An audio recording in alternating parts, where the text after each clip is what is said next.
क्या हाल है साथियों। मैं विकास तोमर आपके अपने trustworthy channel collective study for success पे आप लोग का बहुत बहुत बहुत स्वागत करता हूं। आज हम लोग देखेंगे 29 और 30 जनवरी का करंट अफेयर। 30 जनवरी को होता है शहीद दिवस। आप लोग के लिए पता होगा कि आज के दिन ही महात्मा गांधी जी की जो है हत्या कर दी गई थी, इसकी वजह से शहीद दिवस मनाया जाता है। ठीक, और बहुत सारे आज के हमारे टॉपिक्स हैं, लेकिन उससे पहले आप लोग टेलीग्राम चैनल जरूर ज्वाइन कर लीजिए। यहाँ पे study plan, daily study plan, daily match आपका mains answer writing practice, daily doubt discussion, daily आपको एक करंट अफेयर्स, ऐसे और बहुत कुछ चीज़ें आपको यहाँ पे मिलती हैं।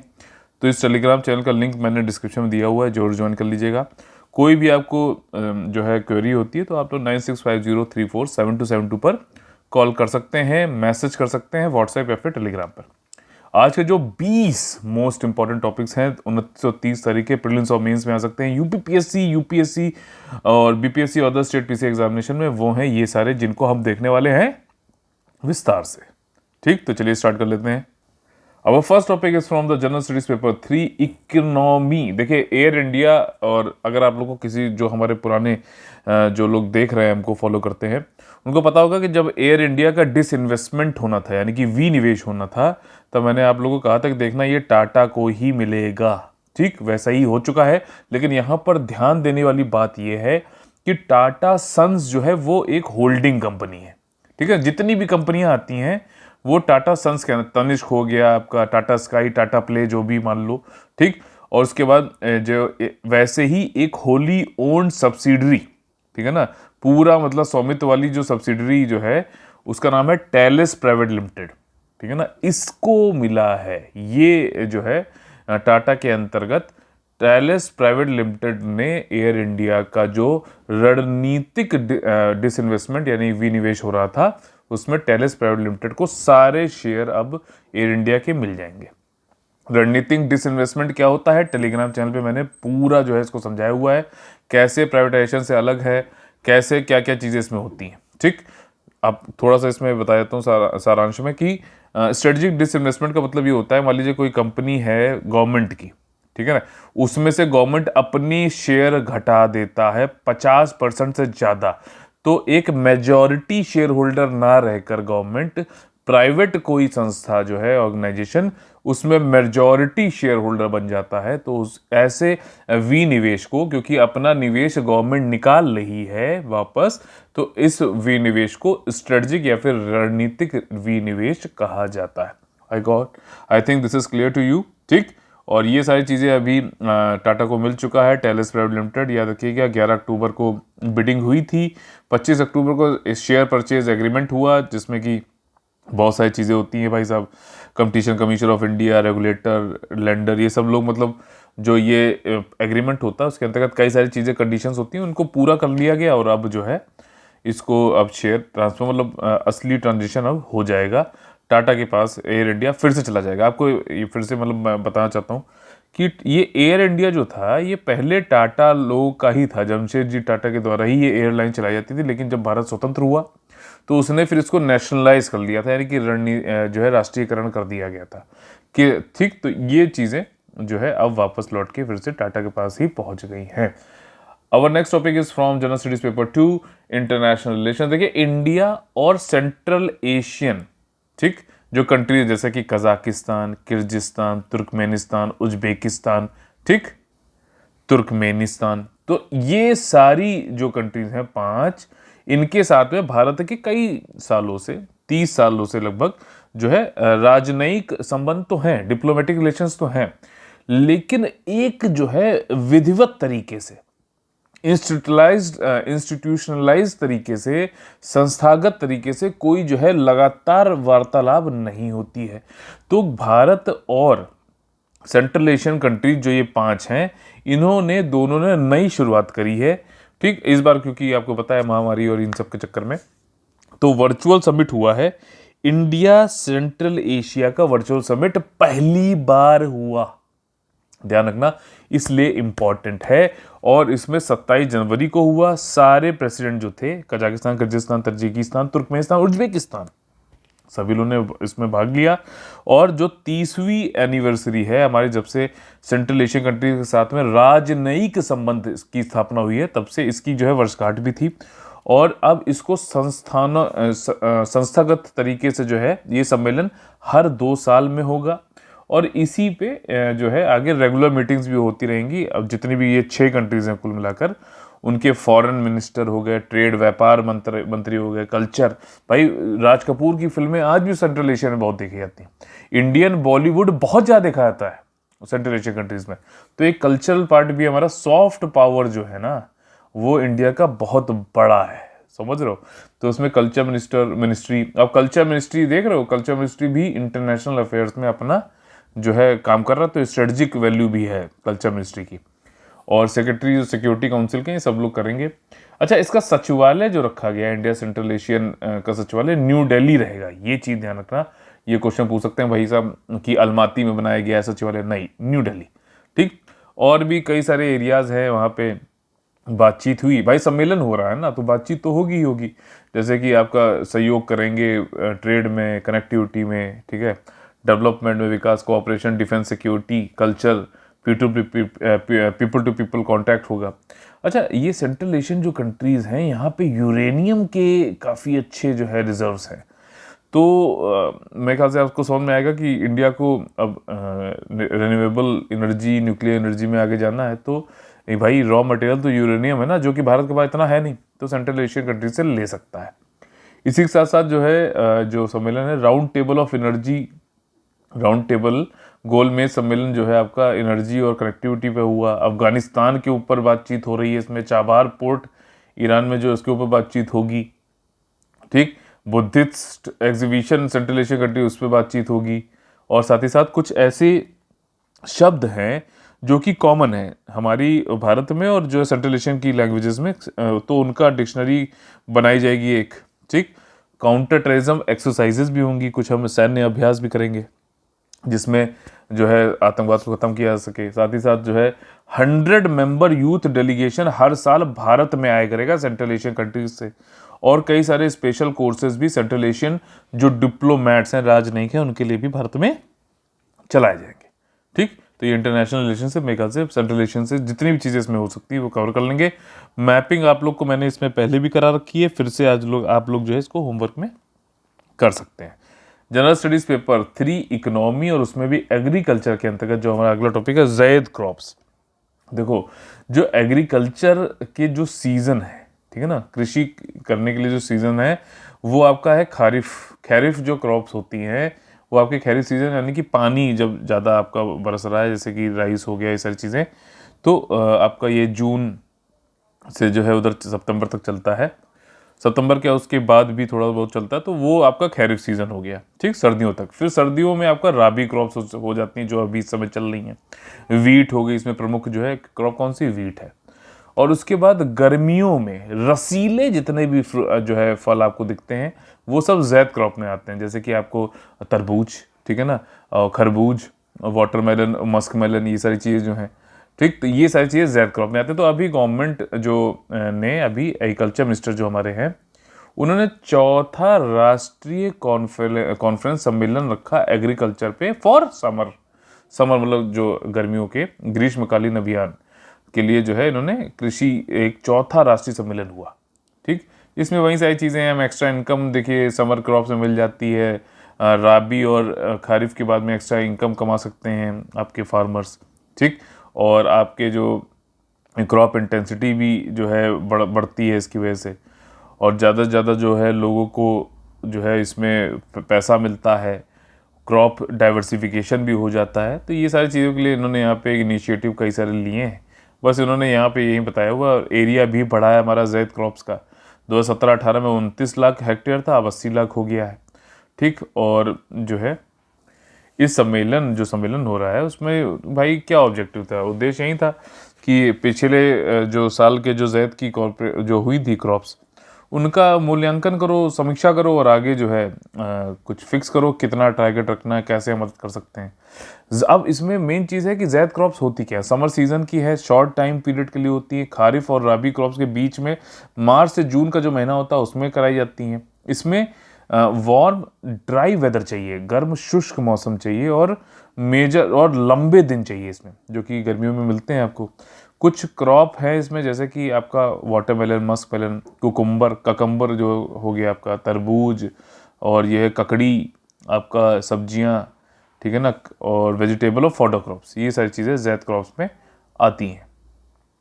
अब next topic is from general studies paper 2 health से। देखिए कंडीशनल मार्केट एथोराइजेशन, सिंपल सी चीज़ है। अभी आपको पता होगा कि WHO के द्वारा और भारत में भी जो कोविड की हमने वैक्सीन दी, कौन कौन सी दी? एक तो सीरम इंस्टीट्यूट के द्वारा जो है कोविशील्ड दी, और दूसरी भारत बायोटेक के द्वारा जो है कोवैक्सीन दी। ये वैक्सीन जो हमने मुहैया कराई वो इमरजेंसी यूज के लिए दी गई। इमरजेंसी का यूज का सिंपल से मीनिंग यह है कि बहुत सारे क्लिनिकल ट्रायल होते हैं तब जाके ड्रग्स मार्केट में आती हैं, ठीक। लेकिन अभी चूंकि जो है पब्लिक की डिमांड ज़्यादा थी और इतनी बड़ी महामारी थी, तो हमने क्लिनिकल ट्रायल तो किए, बहुत मतलब एक लेवल तक किए, और उसके बाद इमरजेंसी यूज़ के लिए हमने जो है हामी भर दी, ठीक। ये तो हो गया। अब लेकिन अब चूंकि हमने उतना काम इमरजेंसी को थोड़ा बहुत संभाल लिया है, तो अब इसके बाद मार्केट में भी मिलने लगे, जैसे आम तरीके से जो आप दुकान पे जाते हो मेडिकल स्टोर पे और खरीद लेते हो, वैसे मिलने लगे। तो उसके लिए जो एथोराइजेशन होता है वो उसको बोलते हैं कंडीशनल मार्केट एथोराइजेशन। कंडीशन क्या है भैया? कुछ शर्त होंगी, ऐसा नहीं कि मार्केट में अलाउ कर दिया तो कुछ भी बेचने लगे। उन शर्तों को, गाइडलाइंस को, स्टैंडर्ड्स को, मानकों को, प्रिंसिपल्स को फॉलो करो। मार्केट में हम उतारने के लिए आपको जो है जो मतलब अप्रूवल दे रहे हैं, और बेचो, कोई दिक्कत नहीं। तो अभी national regulator drug controller of India जो है, उन्होंने मार्केट ऑथराइजेशन दे दिया है, लेकिन कुछ शर्तों के साथ में, कोवैक्सीन कोविशील्ड दोनों को। और इसमें सब्जेक्ट एक्सपर्ट कमिटी जो है आपकी Central Drug Standard Control Organisation के अंतर्गत, उसने रिकमेंड किया है कि इमरजेंसी सिचुएशन से इसकी वैक्सीन की जो हटाकर अब इसको मार्केट ऑथराइजेशन में दे दिया जाए। 19 जनवरी को ये बातचीत हुई थी, ठीक। ऐसा नहीं कि भारत ही सिर्फ ये चीज़ कर रहा है, पूरी दुनिया में हो रहा है, और USA और UK कुछ जो है ये कंडीशनल मार्केट ऑथराइजेशन दे भी चुके हैं, ठीक। तो ये सारी चीज़ें हैं, कुछ ट्रायल और होंगे, वो सब होते रहेंगे। बस ये है कि वैक्सीन जो है प्रोग्रामेटिक, जो भी आप वैक्सीन दी जाएगी मार्केट से, चाहे जहाँ से भी खरीदो, उसको कोविन जो प्लेटफॉर्म है ना, उस पर आपको जो है रिकॉर्ड करना पड़ेगा। साथ ही साथ कुछ ऐसे एडवर्स इवेंट हो जाते हैं इम्यूनाइजेशन यानी टीकाकरण के बाद, उसको भी रिकॉर्ड करना पड़ेगा। साथ ही साथ कुछ ऐसे एडवर्स इवेंट हो जाते हैं जो स्पेशल इंटरेस्ट हो, ठीक है ना। मान लीजिए कोई वैक्सीन लगवाई या फिर उसके बाद कुछ और बीमारी नहीं आ गई, तो ये सारी चीज़ भी मॉनिटर करी जाएंगी मार्केट ऑथराइजेशन के बाद भी। This is what they are trying to say. Condition है, मार्केट ऑथराइजेशन है बट कंडीशंस भी हैं, ठीक। तो मार्केट ऑथराइजेशन ये कोविड वाले को यहाँ पर हाँ कर दी गई है। USA ने भी आपका जो है, और UK ने भी फाइजर और एस्ट्राजेनेका को कंडीशनल मार्केट ऑथराइजेशन दे दिया है। पूरी कॉन्सेप्ट समझ में आई ना, कि ऐसा तो नहीं होगा कि वहाँ पे अगर क्वेश्चन आ जाए तो आप कहीं आपको कुछ बिल्कुल पढ़ाई हुआ ना हो, कंडीशनल मार्केट ऑथराइजेशन क्या है कुछ समझ में नहीं आ रही, ऐसा तो नहीं होगा ना। बस यही कोशिश है अपनी। जनरल स्टडीज पेपर 2 हेल्थ से संबंधित जो अगला हमारा टॉपिक है, स्वच्छता स्टार्टअप चैलेंज। अब देखो शब्द में इसके जो है पूरा इसका छिपा हुआ क्या मतलब है। चैलेंज है स्टार्टअप का, ठीक। स्टार्टअप जो नए नए आइडियाज़ जिसको आते हैं, फिर उसमें हम कुछ इंडस्ट्री लगाते हैं, कुछ नए तरीके ढूंढते हैं, क्रिएटिविटी दिखाते हैं, जो कॉमन प्रॉब्लम्स हैं उनके लिए। लेकिन यहाँ पे किस प्रॉब्लम की बात हो रही है? जो है गंदगी की। तो गंदगी से निजात पाने के लिए, स्वच्छता को अपनाने के लिए हम स्टार्टअप में चैलेंज रख रहे हैं, सिंपल बात, ठीक। ताकि जो है लोग नए नए आइडिया लाए और स्वच्छता को बनाए भी, और उसको जो है स्थायी रूप से बनाए भी रखें। इसके लिए भाई ये चैलेंज रखा गया। कौन रखेगा? बस स्वच्छता से बात हो रही है तो स्वच्छता मिशन ये सब कौन देखता है? महुआ देखता है, आपका Ministry of housing and urban affairs. इन्होंने जो है पार्टनरशिप करी है DPIIT के साथ में, department of promotion of industry and internal trade, क्योंकि स्टार्टअप की बात हो रही भाई साहब। दो अलग अलग चीज़ें हैं। स्वच्छता जो है महुआ कर रहा है, लेकिन स्टार्टअप की बात कौन कौन करता है भाई? इंडस्ट्री एंड इंटरनल ट्रेड करता है। और ये फ्रांस की एक जो है संस्था है, एजेंसे फ्रेंचाइज दे डेवलपमेंटे। तो ये जो है इन दोनों का साथ में मिलकर ये स्टार्टअप स्वच्छता स्टार्टअप चैलेंज चलाया जा रहा है। बिल्कुल clear, simple, this is what we are trying to do. Innovative startup होंगे, अपने नए नए जो है आइडियाज़ लाएंगे, ट्रांसफॉर्म करेंगे, और बेहतर से बेहतर स्वच्छता, सैनिटेशन और वेस्ट मैनेजमेंट यानी कि अपशिष्ट का प्रबंधन किया जाएगा, ठीक। और इसमें देखिए यही है कि जो स्वच्छ भारत मिशन अर्बन 2.2 चल रहा है उसमें और बेहतर से बेहतर किया जा सके। सोशली इम्पैक्टफुल होना चाहिए, यंग इनोवेटर आएंगे, बिजनेस सोल्यूशन भी मिलेंगे। भाई लोग सोल्यूशन स्टार्टअप में दे रहे हैं तो एक तरीके बिजनेस ही तो कर रहे हैं ना, तो एक उद्यमता को भी बढ़ा रहे हो भाई साहब और स्वच्छता भी ला रहे हो। तो दो गोल्स को मिलाकर, दो अलग अलग क्षेत्रों के गोल को मिला के एक बड़े गोल को पाने की यहाँ पे कोशिश हो रही है। बहुत अच्छी चीज़ है। ठीक, तो यहाँ पर जो है चैलेंज सभी के लिए ओपन है स्टार्टअप के लिए, जो कि इंडिया में रजिस्टर है, और फ्रेंच एक्टर भी इसमें रहेंगे, मतलब कुछ लोग फ्रेंच के भी होंगे, और जॉइंट वेंचर टाइप का होगा। मतलब जो इंडिया में स्टार्टअप है, मान लीजिए ABC, तो उसके साथ में जो है आपका फ्रेंच वाले भी आके मिलके इन दोनों ने यहाँ पे जॉइंट वेंचर बना लिया। कुछ 4 थीम पर काम, विषयगत क्षेत्रों में यहाँ पे समाधान आमंत्रित किए जा रहे हैं, जैसे कि सोशल इंक्लूजन, सामाजिक समावेश, जीरो डंप यानी कि बिल्कुल कुछ नहीं, सॉलिड वेस्ट मैनेजमेंट जो आपका ठोस अपशिष्ट प्रबंधन करना है, प्लास्टिक वेस्ट मैनेजमेंट करना, और ट्रांसपेरेंसी थ्रू डिजिटल एनेबलमेंट। ठीक, एनेबलमेंट करना है, मतलब पारदर्शिता आना चाहिए, सब कुछ पता होना चाहिए भाई साहब, हाँ कितना हमने किया। ये नहीं कोई कोई मतलब ये नहीं है, जैसे मान लिया मैं आपसे कहूँ कि जो है ये चीज़ करनी है, ये चीज़ हो रही है, लेकिन वो कहीं दिख नहीं रही है, तो आपको पारदर्शिता है क्या? नहीं है। पारदर्शिता तभी है जब मैं जो कह रहा हूँ और आपको दिखे भी। ठीक, तो तब पारदर्शिता होती है, तभी ट्रस्ट बनता, तभी लोग जो है करते हैं। ठीक, general studies paper 3 general science and technology संबंधित हमारा जो अगला टॉपिक है, स्मॉल सैटेलाइट लॉन्च व्हीकल। अब देखो इसके शब्द को ही पकड़ता हूं मैं और आपको एक एक चीज यहां पे समझाता हूं बिल्कुल आसान भाषा में। क्या हो रहा है, अभी संदर्भ समझ लेते हैं पहले, कि जो हमारे चेयरमैन बने हैं इसरो के नए, कौन है? एस सोमनाथ, जिसको हम लोगों ने जिनको जो है करंट अफेयर में कवर कर लिया था। डॉक्टर एस सोमनाथ जी जो कि नए चेयरमैन बने हैं, उन्होंने minister of state for space, अंतरिक्ष के जो मिनिस्टर ऑफ स्टेट हैं जितेंद्र सिंह जी को ये बताया है कि इसरो का स्वदेशी रूप से नया लॉन्च रॉकेट तैयार कर लिया गया है। नाम है स्मॉल सैटेलाइट लॉन्च व्हीकल। काफ़ी टाइम से डिले हो रहा था, लेकिन अब अप्रैल में इसकी मेडन फ्लाइट हो जाएगी। अब देखो यहाँ पे इसकी महत्वता क्यों है, इतने टाइम से डिले हो रहा था लेकिन फिर भी हम इसको बनाना क्यों चाहते हैं, और फिर बना के हमें फायदे क्या है। ठीक, कुछ देखो, हर चीज़ में ज़िंदगी में आप जब कुछ करते हो तो ध्यान रखना, आपकी रिक्वायरमेंट के हिसाब से अगर आपके किसी काम को करने के लिए पॉजिटिव ज़्यादा है तो आप वो काम करोगे। अगर उसी काम को आपकी रिक्वायरमेंट के हिसाब से कोई भी चीज़ है उसके निगेटिव ज़्यादा है तो आप काम वाला नहीं करोगे। तो इसके जो है पॉजिटिव ज़्यादा है। स्मॉल सैटेलाइट लॉन्च व्हीकल, ये सैटेलाइट को लॉन्च करेगा, एक तरीके का रॉकेट है, इस पर सैटेलाइट बांध दी जाएगी। कौन सी वेट की? स्मॉल सैटेलाइट लॉन्च, और ये लॉन्च व्हीकल रॉकेट हो गया, इस पर स्मॉल साइज की जो है सैटेलाइट को लॉन्च किया जाएगा। सिंपल चीज़ है। इससे क्या होगा भाई साहब, एक तो मैन पावर कम लगेगी। अभी हम क्या करते हैं कि PSLV के जरिए जो है स्मॉल रॉकेट भेजते हैं, या स्मॉल सैटेलाइट भेजते हैं, या फिर कोई बड़ा जो है होने वाला है लॉन्च। ठीक, तो उसी में पिगी बैंकिंग कर देंगे, कोई बड़ी बड़ी सैटेलाइटें हो रही है उसी में जो है छोटी छोटी हमने ये भी लगा दी। तो हम क्या होता है कि उसमें टाइम खराब होता है। एक तो बड़े लॉन्च का हम इंतजार करते हैं, छोटी सैटेलाइट जो जा सकती हैं, या फिर हम दूसरों की कंट्रियों की भी जो है लॉन्च कर सकते हैं, कुछ पैसा कमा सकते हैं, वो नहीं हो पाता, तो टाइम खराब होता है। दूसरी, इसको लॉन्च करने के लिए भी बड़े वाले जो है साइज को, उसको उसमें भी टाइम ज़्यादा लगता है। ठीक, अभी जो है ये 3 दिन में हो जाएगा, पहले जो है इसको 60 दिन लगते थे स्मॉल सैटेलाइट लॉन्च व्हीकल में। इसमें मैन फोर्स जो है, जितने लोग पहले ज़्यादा लोग काम करना पड़ता था, लेकिन अब इसमें कम लोग हो सकेंगे, कम लोग ही जो है काम करके तैयार कर लिया जाएगा। ठीक, इसमें पैसे भी कम लगेंगे लॉन्च करने के लिए।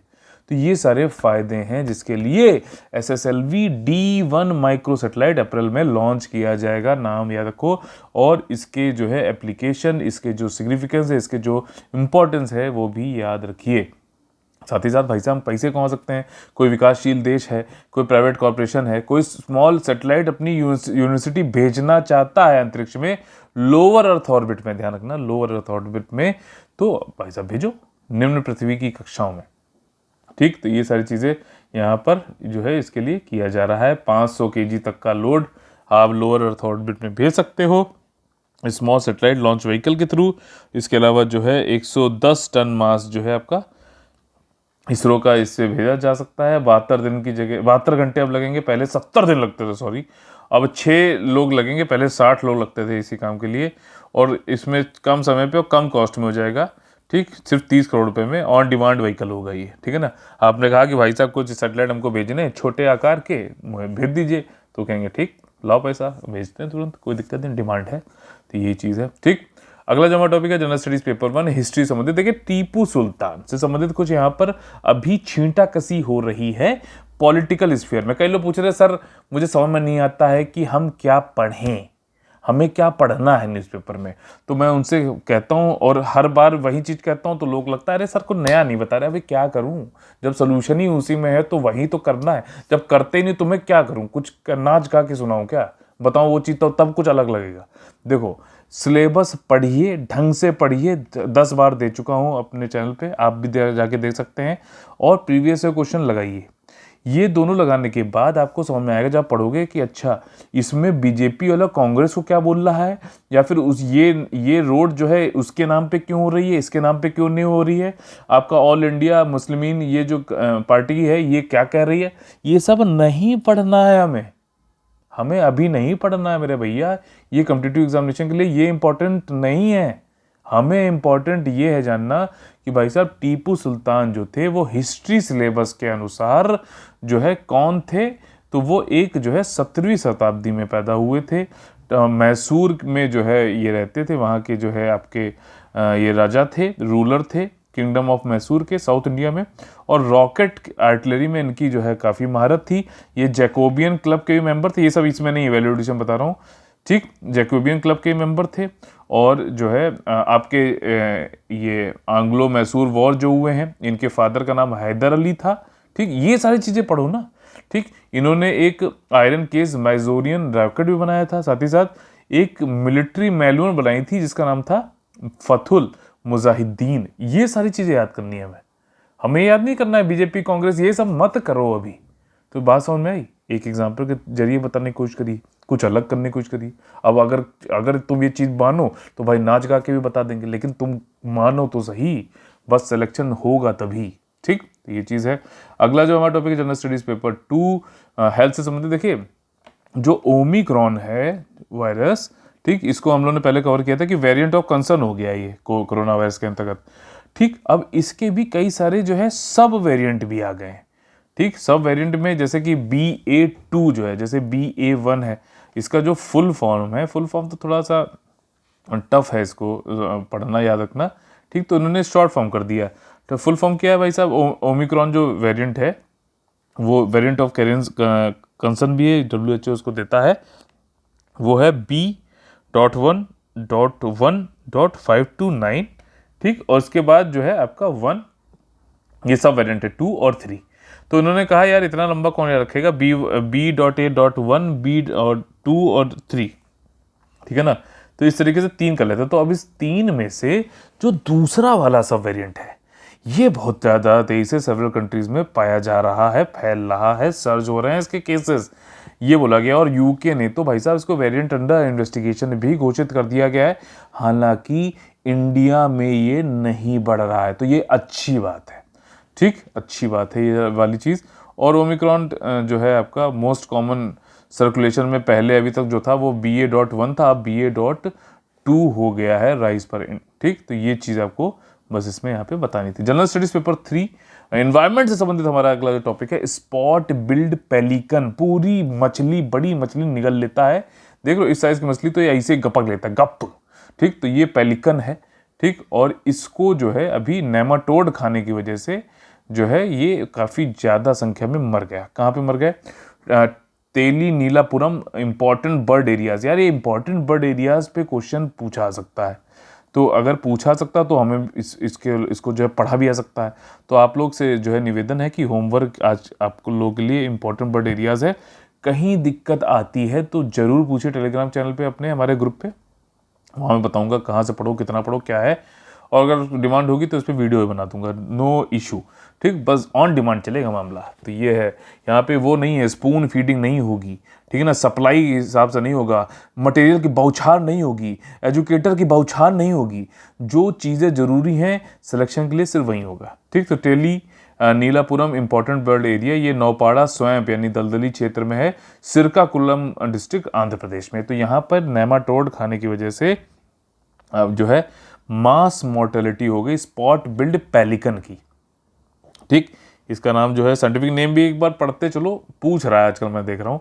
तो पेलिकनस फिलिपेनिस, ठीक, फिलिपेंसिस, तो ये जो है आपका, ये इसका साइंटिफिक नेम है स्पॉट बिल्ड पेलिकन का। ठीक, तो 150 स्पॉट बिल्ड पेलिकन अभी यहाँ पर जो ख़त्म हो गई, और एडल्ट बर्ड ही खाली जो है इसमें ख़त्म हुई हैं। हालांकि बर्ड से बर्ड में जो है ये नहीं फैलता है नेमाटोड के थ्रू जो ये इन्फेस्टेशन संक्रमण हुआ है।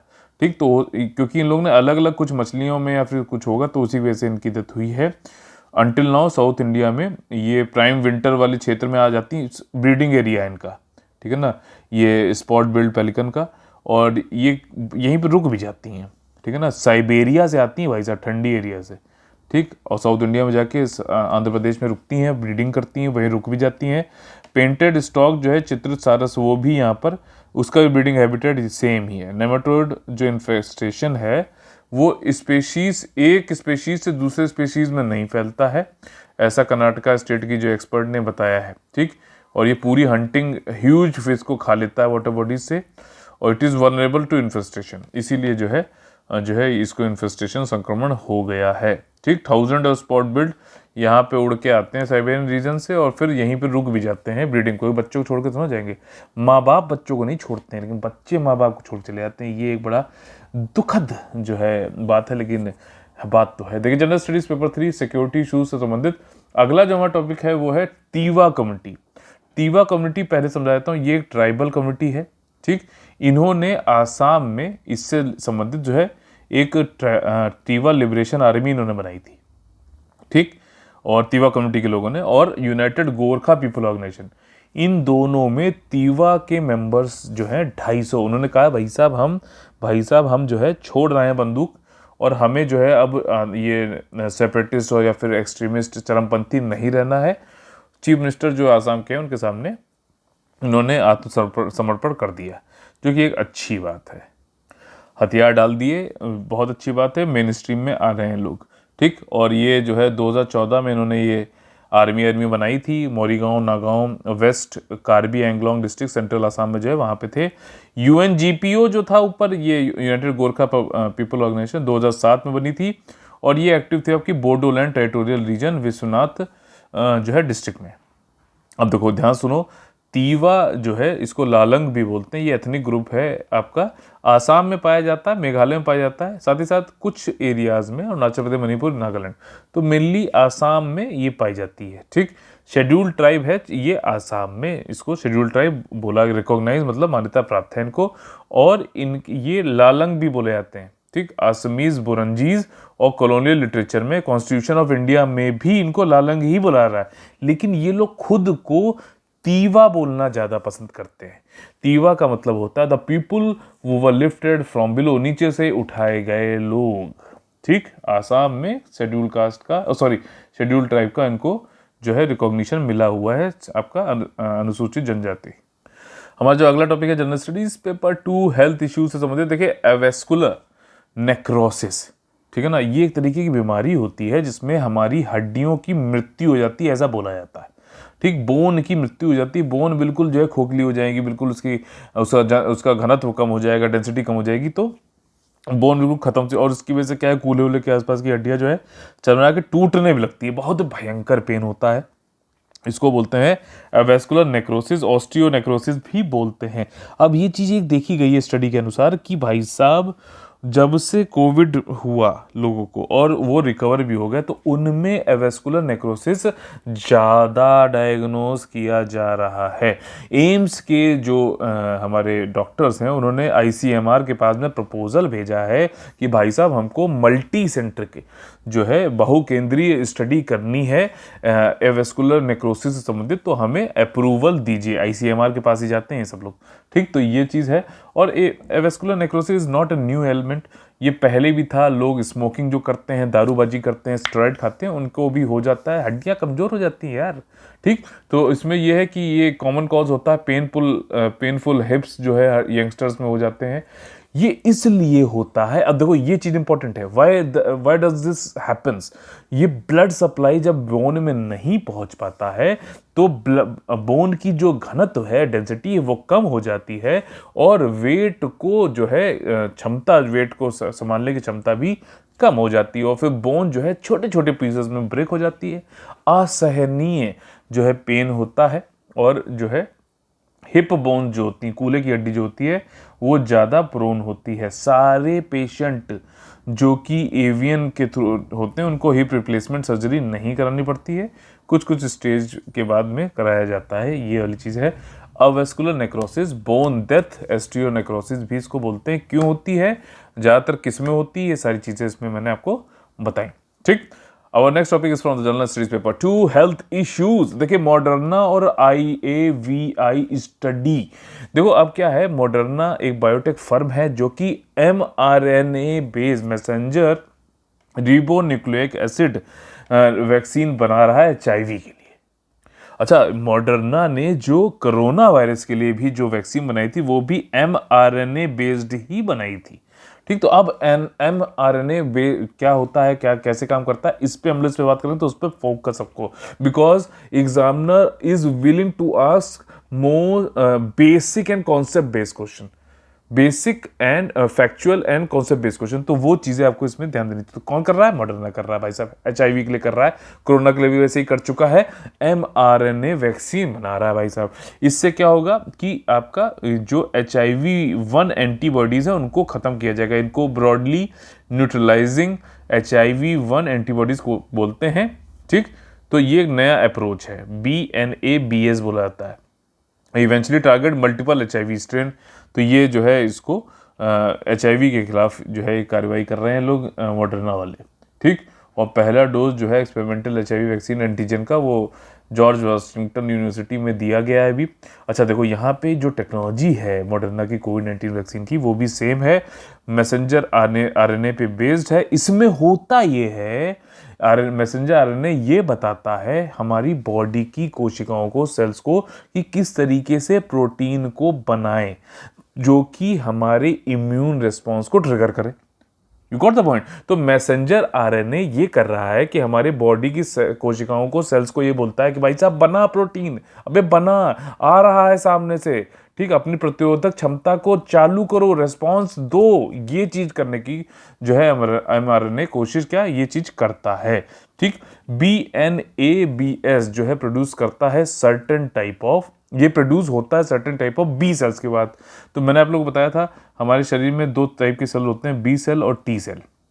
बी सेल मेमोरी सेल होता है, तो कुछ बी सेल इस तरीके के होते हैं, 3 लाख में से एक, वो भी रेयरली, बड़ा दुर्लभ है टाइप का इसे है, जो कि BNABS बनाती है और इसी BNABS को यूज करते हुए हम HIV को खत्म करने की कोशिश कर रहे हैं।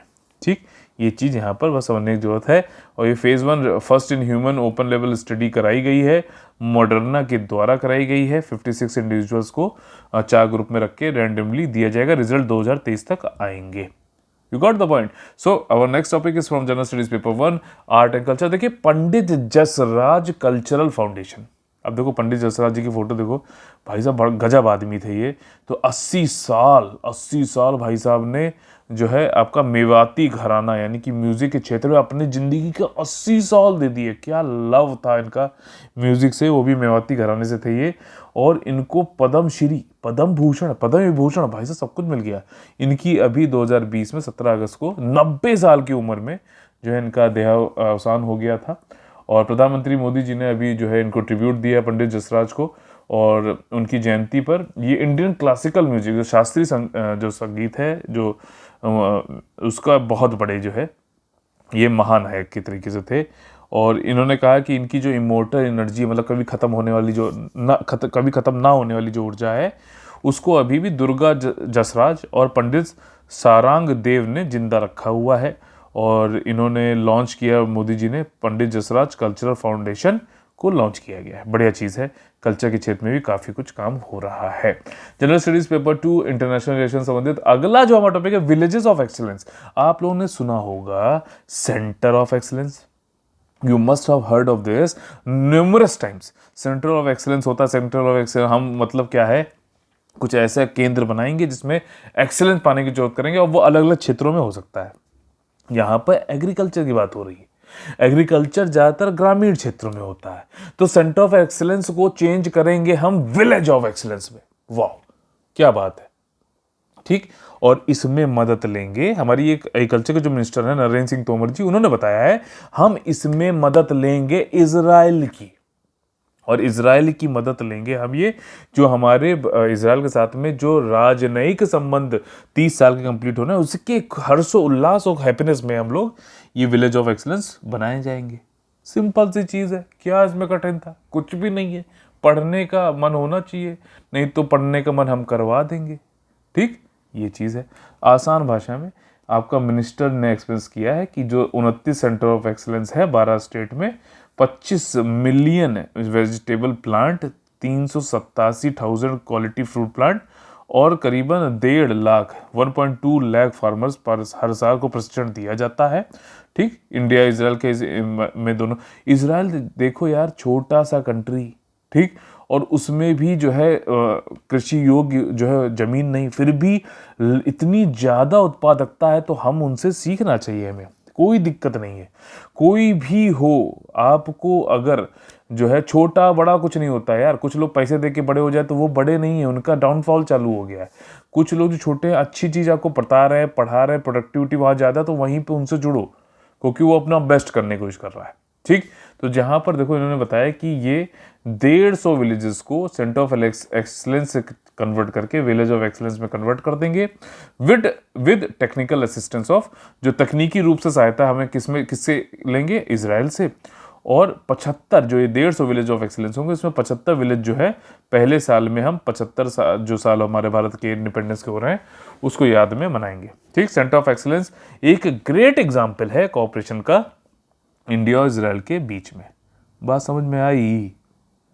कुछ बूझ है तो क्वेश्चन पूछें, चले पूछेंगे टेलीग्राम पर, ठीक। तो देखिए जनरल स्टडीज पेपर 2 से हेल्थ इश्यूज संबंधित हमारा जो अगला टॉपिक है बहुत easy, national institute of pharmaceuticals education and research, ठीक। अब देखो क्या है, एक संस्थान है, ठीक, एक संस्थान है, राष्ट्रीय लेवल का है, फार्मास्यूटिकल की एजुकेशन और रिसर्च संबंधित है। इससे संबंधित हम लोगों ने पीछे भी करंट अफेयर में पढ़ा भी था, याद आ रहा है? डेली करो, और जब मैं कहता हूँ ना रिवीजन करो, उस दिन छुट्टी ना मारा करो, रिवीजन किया करो। तो देखो केमिकल और फर्टिलाइजर के जो मिनिस्टर हैं, उन्होंने नाइपर रिसर्च पोर्टल, मैंने बताया पोर्टल क्या है भाई साहब, कुछ नहीं, वेबसाइट खोल दी है, ठीक। रिसर्च इससे जो इंस्टीट्यूट है इसकी रिसर्च पोर्टल एक वेबसाइट बना दी है, और इस वेबसाइट है भाई साहब तो कुछ इन्फॉर्मेशन देगा हम लोगों को, बस। तो अब ये वेबसाइट बनाने का जो उद्देश्य है वो यही है कि भाई साहब इन्फॉर्मेशन हम लोग को दी जाएगी, उनकी शोध की एक्टिविटीज़, रिसर्च की एक्टिविटीज़, कितने पेटेंट फाइल किए, पब्लिकेशन कौन कौन सा हो रहा, सब कुछ एक जगह आपको इस पोर्टल पे मिल जाएगा। Got the point? सो जो ये नाइपर है, ये ग्रुप है national institute of pharmaceutical sciences का इंडिया में। गवर्नमेंट ऑफ इंडिया ने डिक्लेयर किया था नाइपर को नेशनल इंपॉर्टेंस का इंस्टीट्यूट, ठीक। और ये एक स्वायत्त निकाय है आपका Department of Pharmaceuticals, Ministry of Chemical and Fertiliser के अंतर्गत, ठीक। अच्छा देखो कभी कभार लोगों को कंफ्यूजन होता है कि डिपार्टमेंट ऑफ फार्मास्यूटिकल्स आपका मिनिस्ट्री ऑफ हेल्थ के अंतर्गत होगा, नहीं नहीं भैया, देखो Ministry of Chemical and Fertiliser के अंतर्गत आता है फार्मास्यूटिकल। कभी कोई सोचे कि हेल्थ से संबंधित है तो भाई साहब दवा है तो ये तो हेल्थ मंत्रालय के अंतर्गत आएगी, नहीं, Ministry of Chemical and Fertiliser के अंतर्गत आती है, ध्यान रखना। इस संस्था को नाइपर को 98 में बनाया गया था, 7 सिटी में भारत में आपका नाइपर यानी संस्थान है। अहमदाबाद, गुवाहाटी, हाजीपुर बिहार, पटना के बगल में है, हैदराबाद, कोलकाता, SAS नगर, रायबरेली। SAS नगर को कमेंट करके बताइए। Our next topic is from General Studies paper 3, security issues. देखिए फ्लोटिंग बॉर्डर आउट पोस्ट, वैसे इसमें मैं कुछ आपको मतलब बढ़िया इसमें जानकारी दूंगा, तो ध्यान से इसमें जो है सुनिएगा। देखिए floating border out post vessel, ठीक, इसकी शक्ल दिखाऊं क्या, मौज आ जाएगी। देखिए यहाँ पर ये है वो युद्धपोत, ठीक, जिसको हम लोग बोल रहे हैं, ये देखो फ्लोट कर रहा है पानी में, बहुत अच्छी बात है, तो सर ने बहुत अच्छी बात बताई। फ्लोटिंग बॉर्डर, बॉर्डर मतलब कि सीमा पर है ये, आउट पोस्ट वेसल, ठीक।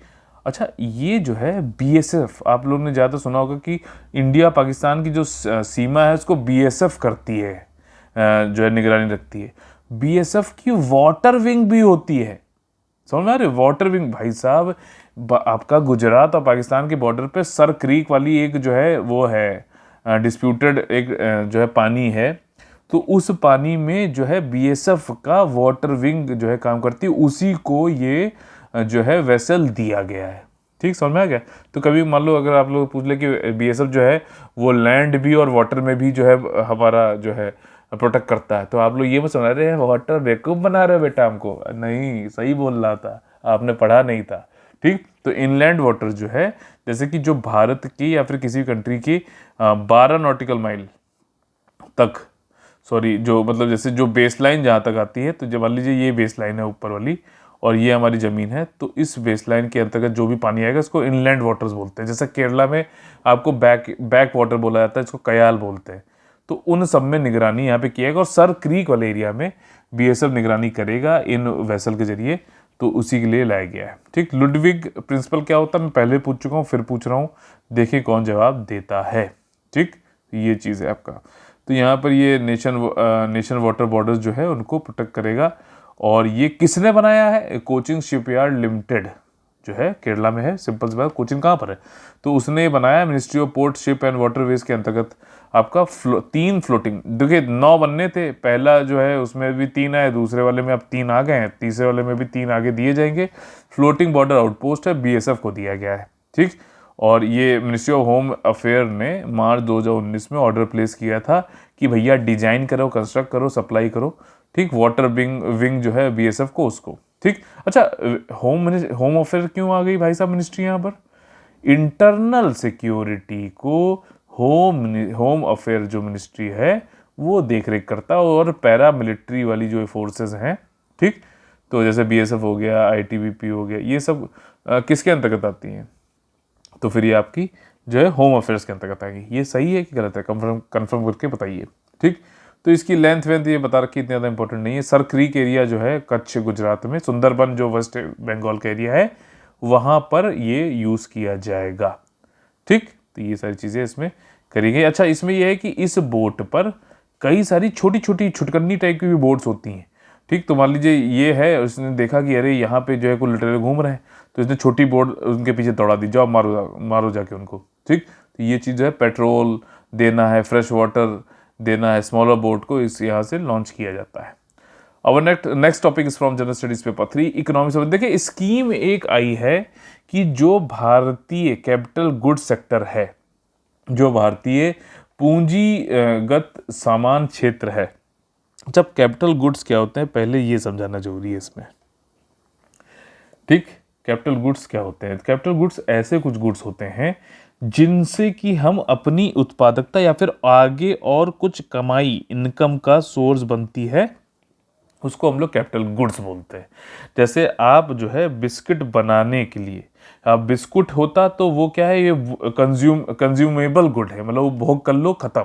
ठीक, लेकिन उसकी बिस्किट बनाने की मशीन आपने ले ली, तो उससे आप बिस्किट बनाएंगे तो बिस्कुट बेचोगे भाई साहब, इनकम होगी, उत्पादकता बढ़ेगी, प्रोडक्टिविटी बढ़ेगी। इस ऐसे जो मशीनरी है वो आपके कैपिटल गुड्स का एक एग्जाम्पल है। तो एक स्कीम भाई साहब इस चीज़ को बढ़ाना चाहिए। क्यों? उत्पादकता बढ़ेगी, रोजगार बढ़ेगा, लोग की इनकम बढ़ेगी। This is a good thing for our nation's economy.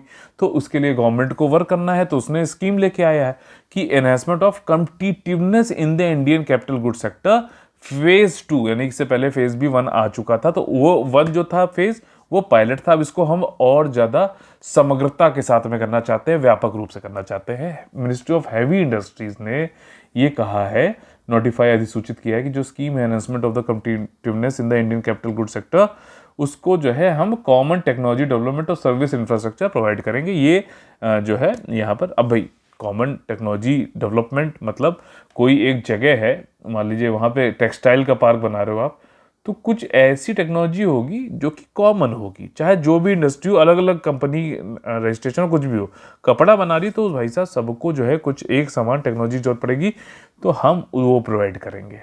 ठीक, साथ ही साथ जो भी सर्विस है, बिजली है, पानी है, टॉयलेट इंफ्रास्ट्रक्चर है, हेल्थ इंफ्रास्ट्रक्चर, एजुकेशन, जो भी है, ये सारे इंफ्रास्ट्रक्चर भी हम प्रोवाइड करेंगे जो है आपका कैपिटल गुड सेक्टर में। ये गवर्नमेंट के जो मंत्रालय है, मिनिस्ट्री ऑफ हैवी इंडस्ट्रीज ने बोला है। समझ में आई बात?